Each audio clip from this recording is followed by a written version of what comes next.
भेल बियाह हमर रो मीता बड़का फाँस में फँसल छी। अपन हारल मोनक मारल तोरे टालक बजै छी। एम्हर मायके खिस्सा सुनू, उम्हर कनियाँके सुनू रामायण। आ जकरे उचित बात कहि दियौ, महाभारत ओ देतै ठनि। माय हमर कहै छै मीता, हम घरके मलकनि छियै आ जाबत धरि हम जीबैत रहबै राजपाट हम नहि देबै, हमरे कानूनपर घर चलतै। ताहिपर हमर कनिआँ कहै छै हम दहा भसियाके आयल छियै। 60 सालमे रिटायरके कानून संविधानमे लिखल छै। भरि दिन ऑफिसमे खटै छी, राति पंचैती करै छी, अपन हारल मोनक मारल तोरे टालक बजै छी।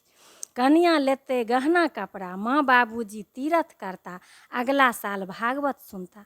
बाल बच्चा दिस की तकियै, 1 टका नहि बचै छौ हमरा, रोड छाप हम बनल छी। अपन हारल मोनक मारल तोरे टालक बजै छी। हाँ रौ मीता ठीके कहै छेँ, हमरो सङ्ग ई बीतल छै। हाँ रौ मीता ठीके कहै छेँ, हमरो सङ्ग ई बीतल छै। धियापुता कहुना पढ़ा ले, पाइके कोनो काज नहि छै, पाइके कोनो काज नहि छै।